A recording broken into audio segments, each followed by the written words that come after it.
पहले की खबर है आज की कि शुभेंदु जो जाने वाले थे दिल्ली, वो दिल्ली नहीं जा रहे, मेदिनीपुर में ही जब अमित शाह आएंगे तो वहाँ बीजेपी में शामिल होंगे। तो आप भी जा रहे हैं वहाँ? नहीं है ऐसा। ऐसी कोई खबर नहीं है। तो कल आप शुभेंदु से मिले काक्षा में, तो कुछ बताएंगे किस तरह की बात हुई, क्या बात हुई? उनसे मिलने नहीं गए थे। सुनील मंडल हमारे एक एमपी है, उनकी माँ के डेथ हुआ था। उसके बाद उस डेथ के बाद वो बोले थे कि मेरे घर थोड़ा आप लोग आइएगा, तो मैं गया था वहाँ पर। तो वहाँ शुभेंदु अधिकारी भी आए हुए थे, तो मुलाकात हो गई। लेकिन बात तो ये हो रही है कि आप शुभेंदु से मिले, बातचीत हुई, शुभेंदु जो लोग बीजेपी में जाना चाहते हैं वो गुट है। ऐसा नहीं है। एक जगह मैं गया, वहाँ पर शुभेंदु अधिकारी भी यदि आते हैं, वो हमारे पार्टी के बहुत पॉपुलर नेता है, तो उनसे तो मुलाकात भी होगी, बात भी होगी। आश्चर्य का कुछ नहीं है। आपकी दोबारा फिर से बॉबी हकीम से कोई बातचीत हुई? नहीं, मेरी उनसे कोई बात नहीं। कल ममता से बातचीत हुई आपकी, तो ममता ने क्या कहा आपसे?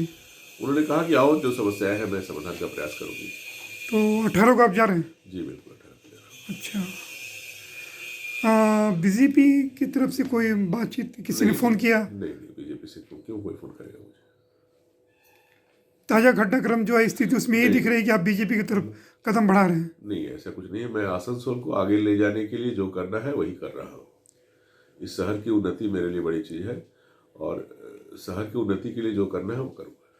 नहीं, दुर्गापुर में आपने जिस तरह से आक्रामक होकर भाषण दिया, उससे पूरा ये लगा। मैंने क्या कहा ये बड़ी बात नहीं है। मैंने जो बातें कही उसमें कितनी सच्चाई है, कौन सा बात झूठ है, ये लोग बताएं। क्या आसनसोल के साथ न्याय हो रहा है?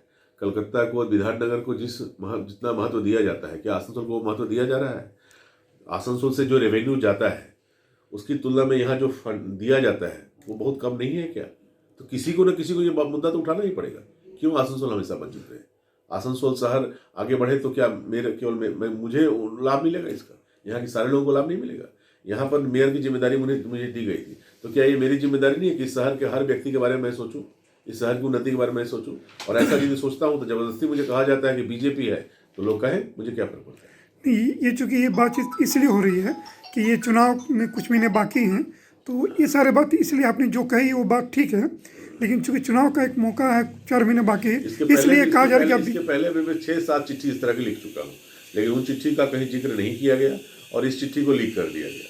मैं लगातार ये बात कहते आया हूँ, हर मीटिंग में ये बात करता हूँ, प्रशासनिक हर मीटिंग में ये बात कहते आया हूँ, और आसनसोल में मेरी आत्मा बसती है। आसनसोल शहर को आगे ले जाने के लिए जिस हद तक जाना पड़े मैं जाने के लिए तैयार। तो ये जो आपने चिट्ठी लिखी, 7 चिट्ठी आप कह रहे हैं लिखे हैं, तो वो किस दौरान लिखा था, कितने समय पहले? पिछले 2 वर्षों में लिखा है। पिछले 2 वर्षों में लिखा है लगातार। तो इस पर कोई चर्चा नहीं हो? कोई चर्चा नहीं। तो आपको लगता है कि एक बहुत बड़ा नुकसान था आसनसोल को, करीब 3,500 रुपये पश्चिम बर्धमान जिला को बहुत पीछे धकेल दिया जा रहा है, और दिखाया जा रहा है कि पैसे की कमी है। तो पैसे की कमी है तो पूरा बंगाल के लिए कमी होगी। कलकत्ता के लिए पैसे की कमी नहीं है, विधाननगर के लिए पैसे की कमी नहीं है, केवल आसनसोल के लिए पैसे की कमी है, ये मानेंगे हम लोग? स्मार्ट सिटी जो योजना थी सेंट्रल गवर्नमेंट की, उसमें आसनसोल को भी शामिल करना था, लेकिन स्टेट गवर्नमेंट ने उसके लिए हामी नहीं दी। स्टेट गवर्नमेंट नहीं, फिलहाल ने व्यक्तिगत रूप से उसे रोक दिया। नहीं, तो पूरा स्टेट गवर्नमेंट का ही फैसला था कि हमको नहीं लेना सेंट्रल गवर्नमेंट के। बिल्कुल। तो उस समय आपने कहा था कि लेना चाहिए। उस समय भी मैंने कहा था। उस समय मुझे कहा गया कि छोड़ दो, कोई बात नहीं है, हम लोग स्टेट से ये जो फंडिंग है राज्य सरकार की ओर से कर देंगे। अब जब मेरा टेन्योर भी खत्म हो गया, लगातार हर बार यही जब मैंने ये कहा गया कि हम लोग देख लेंगे। अब मैंने कहा अब कब देखेंगे? अब तो 2-4 महीने बचा हुआ है, चुनाव आ गया, अब कब देखेंगे आप?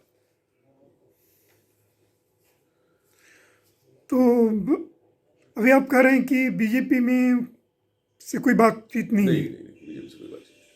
लेकिन तो जो आपके प्रशंसक है या फिर जो लोग हैं, पूरे शहर के लोग, पूरे शिल्पांचल के लोग, पूरे बंगाल को लोग यही देख रहे हैं कि आप बीजेपी की तरफ कदम क्या देख रहे हैं मैं नहीं जानता। मैं ये देख रहा हूँ कि इस शहर को आगे ले जाना है, और वही एकमात्र उद्देश्य है। जो भी मेरा राजनीतिक सोच है, जो भी मेरा राजनीतिक काम है, वो उसी दिशा में चलेगा जिस दिशा में जाके इस शहर को हम लोग आगे ले जा पाएंगे। एक खबर कल चली है, वो सेंट्रल के एजेंसी, एक न्यूज एजेंसी नहीं चलाई थी, कि टीएमसी के शुभेंदु के अलावा 25 जो नेता हैं, उसमें विधायक हैं, सांसद हैं या और नेता हो सकते हैं, उसमें आपका भी नाम माना जा रहा है कि सेंट्रल सिक्योरिटी फोर्स आपको सुरक्षा मिलेगी।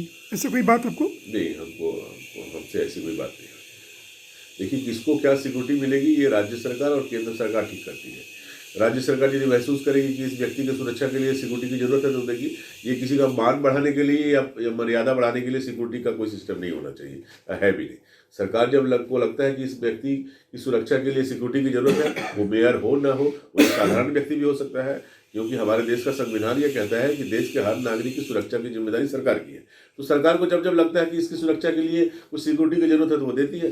सरकार को जब लगता है कि ना ये इसको कुछ नहीं हो सकता, ये तो सिक्योरिटी हटा लेती है। ये सरकार का काम है, वो सोचेगी, केंद्र सरकार, राज्य सरकार, जिनको जो सोचना है सोचे। हमको इससे व्यक्तिगत रूप से कोई मतलब नहीं है।